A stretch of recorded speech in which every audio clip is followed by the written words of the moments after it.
Udah segitu.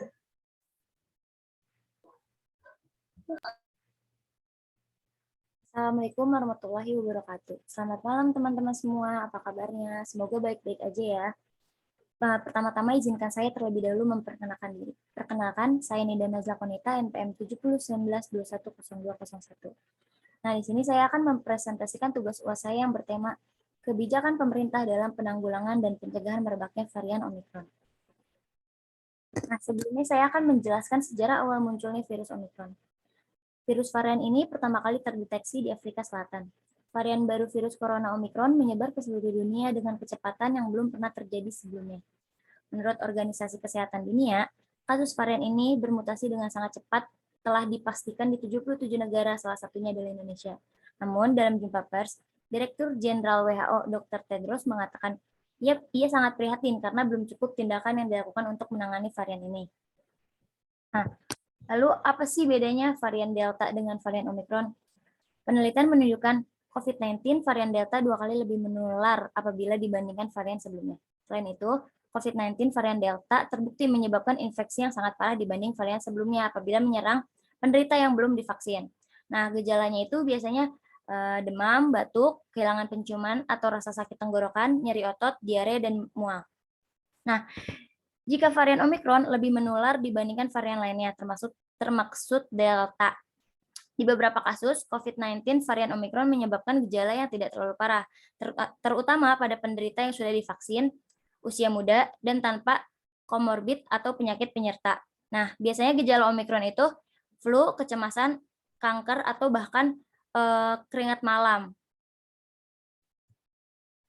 Lalu ada pun dampak dari kedua virus tersebut bagi kesehatan tubuh manusia. Yang pertama itu memperburuk sistem kekebalan tubuh, dan yang kedua menurunkan daya imun manusia yang terpapar.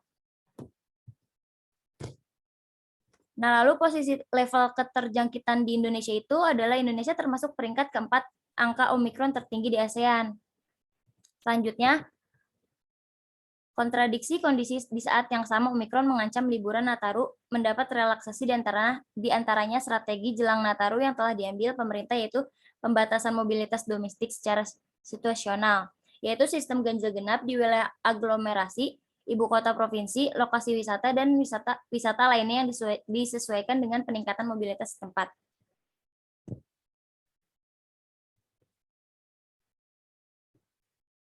Nah, lalu ada angka penyebaran varian Omikron kian mengkhawatirkan. Yang terbaru dilaporkan jumlah kasus COVID-19 secara global telah menyentuh angka 300 juta kasus per 7 Januari 2022. Rata-rata kebanyakan akibat perjalanan luar negeri.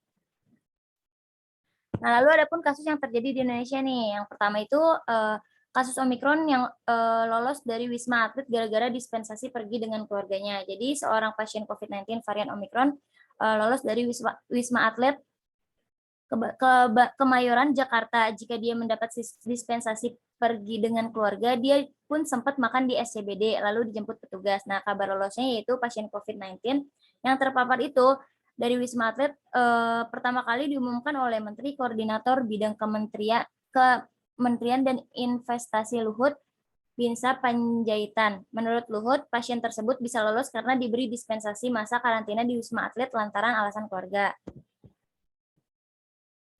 Lalu, bagaimana sih kebijakan pemerintah dalam menanggulangi penyebaran virus Omikron? Nah, pemerintah telah mengeluarkan kebijakan tentang pembatasan sosial berskala besar yang merujuk pada Undang-Undang Nomor 6 Tahun 2018 tentang kekarantinaan kesehatan. Selain itu, pemerintah juga telah menetapkan PPKM darurat dan pemberlakuan ganjil genap di setiap kota. Sekian presentasi yang telah saya sampaikan, kurang lebihnya mohon maaf, dan terima kasih banyak kepada teman-teman yang telah berpartisipasi untuk bergabung dalam presentasi saya. Wassalamualaikum warahmatullahi wabarakatuh.